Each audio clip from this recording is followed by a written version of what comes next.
Tactique du diable, de C.S. Lewis, lettre 12. Mon cher Wormwood, tu fais indéniablement de rapides progrès. Je crains seulement que, dans ton zèle à pousser ton protégé, tu ne lui ouvres les yeux sur sa véritable situation.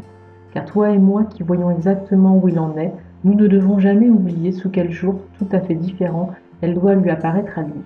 Nous savons que nous avons donné à sa vie une nouvelle orientation, que nous l'avons fait sortir de l'orbite de l'ennemi. Mais il faut que, lui, il s'imagine que les décisions qui ont amené ce changement de direction sont sans importance et qu'il peut facilement revenir sur elles.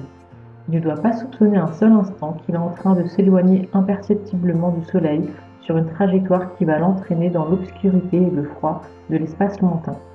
C'est pour cette raison que je suis presque heureux d'apprendre qu'il fréquente encore l'église et qu'il participe toujours à la scène. Je sais qu'il y a là un danger, mais il vaut mieux cela qu'une impression de rupture entre les premiers mois de sa conversion et maintenant.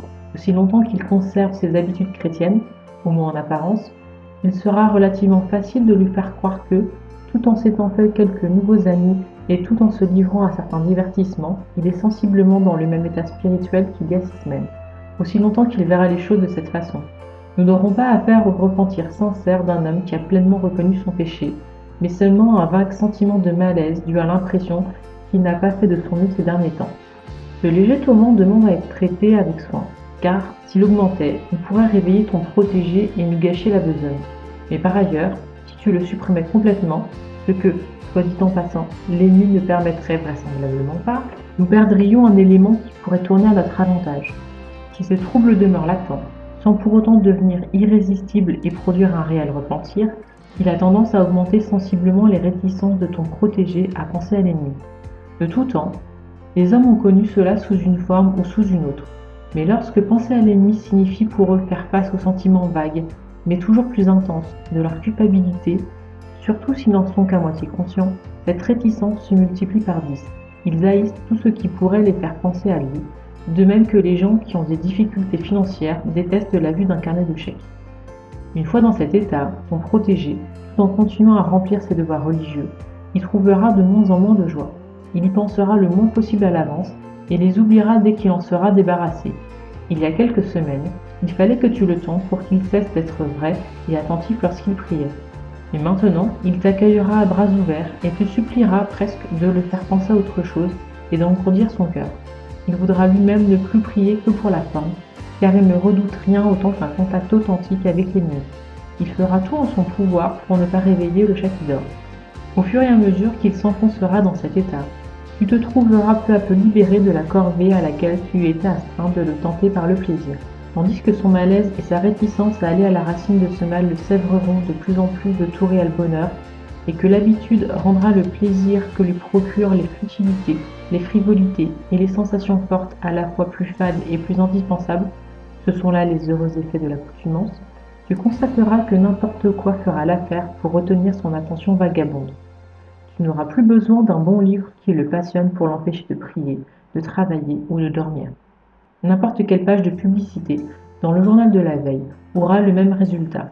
Tu parviendras à lui faire perdre son temps non seulement en conversations intéressantes avec des gens qu'il aime bien, mais encore en discussions ennuyeuses avec des personnes qui lui sont indifférentes.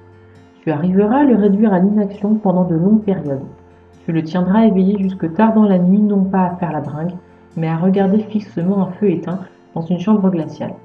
Tu pourras lui interdire toutes les sorties dans la nature et bien d'autres activités saines du même genre que nous réprouvons sans rien lui donner en retour, si bien qu'il dira, en fin de compte, ce qu'a dit l'un de mes propres protégés au moment de son arrivée ici-bas. Je vois maintenant que j'ai passé la plus grande partie de ma vie à faire ni ce que j'aurais dû, ni ce que j'aurais voulu. Les chrétiens définissent l'ennemi comme celui en dehors duquel on est soumis à la force du néant. Et il y a une grande force dans le néant, assez grande pour dévorer les meilleures années de la vie d'un homme, non par la jouissance de péchés délectables, mais par quelque morne soubresaut de l'esprit au sujet d'un je ne sais quoi, par l'assouvissement de curiosité si peu éveillée qu'il n'en est qu'à moitié conscient. Cet homme passera son temps à se tourner les pouces, à tambouronner contre la vitre, à siffloter des airs qui le laissent indifférent, à se perdre dans le sombre labyrinthe de la rêvasserie, sans que le désir ou l'ambition ne donnent à celle-ci du piquant, et sans qu'une fois qu'il s'y est laissé aller, l'homme ait la force ou la lucidité d'y couper court. Tu me diras qu'il s'agit là de bien petits péchés, et, sans doute, Comme tous les jeunes tentateurs, es-tu impatient de pouvoir nous annoncer des perversions spectaculaires? Mais rappelle-toi que la seule chose qui compte est la mesure dans laquelle tu as réussi à séparer ton protégé de l'ennemi. Peu importe que ses péchés soient véniels, pourvu que leur accumulation ait pour effet de l'écarter tout doucement de la lumière pour le conduire dans le néant. Un meurtre ne vaut pas mieux qu'une partie de cartes, si celle-ci peut faire l'affaire. En effet, le chemin le plus sûr pour l'enfer est celui qui y mène progressivement. C'est la pente douce, bien feutrée, sans virage trop brusque, sans borne kilométrique ni poteau indicateur. Ton oncle affectionné, Screwtape.